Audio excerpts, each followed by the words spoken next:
अनंतकालिक जीवन की रोटी। मत्ती रचित सुसमाचार अध्याय 4। तब आत्मा यीशु को जंगल में ले गया ताकि इब्लिस से उसकी परीक्षा हो।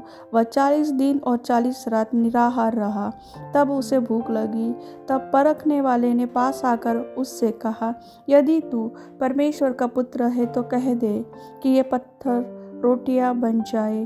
यीशु ने उत्तर दिया, लिखा है, मनुष्य केवल रोटी ही से नहीं परंतु हर एक वचन से जो परमेश्वर के मुख से निकलता है जीवित रहेगा। तब इब्लिस उसे पवित्र नगर में ले गया और मंदिर के कंगूरे पर खड़ा किया और उससे कहा, यदि तू परमेश्वर का पुत्र है तो अपने आप को नीचे गिरा दे, क्योंकि लिखा है, वह तेरे विषय में अपने स्वर्गदूतों को आज्ञा देगा और वे तुझे हाथों हाथ उठा लेंगे, कहीं ऐसा ना हो कि तेरे पाँवों में पत्थर से ठेस लगे। यीशु ने उससे कहा, यह भी लिखा है, तू प्रभु अपने परमेश्वर की परीक्षा न कर।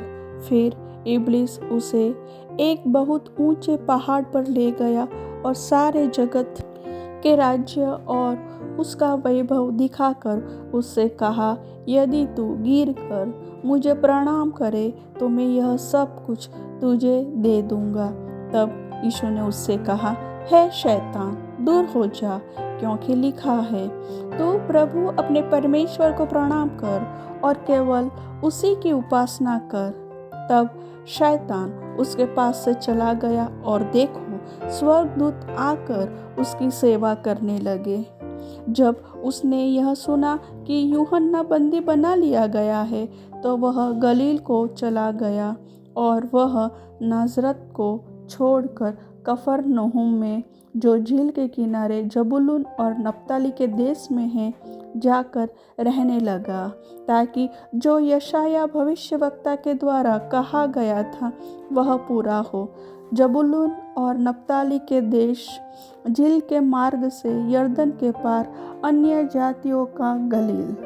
जो लोग अंधकार में बैठे थे उन्होंने बड़ी ज्योति देखी, और जो मृत्यु के देश और छाया में बैठे थे उन पर ज्योति चमकी। उस समय से यीशु ने प्रचार करना और यह कहना आरंभ किया, मन फिराओ, क्योंकि स्वर्ग का राज्य निकट आ गया है। गलील की झील के किनारे फिरते हुए उसने दो भाइयों अर्थात शमौन को, जो पतरस कहलाता है, और उसके भाई आंद्रियास को झील में जाल डालते देखा, क्योंकि वे मछुए थे। यीशु ने उनसे कहा, मेरे पीछे चले आओ तो मैं तुमको मनुष्यों के पकड़ने वाले बनाऊंगा। वे तुरंत जालों को छोड़कर उसके पीछे हो लिए।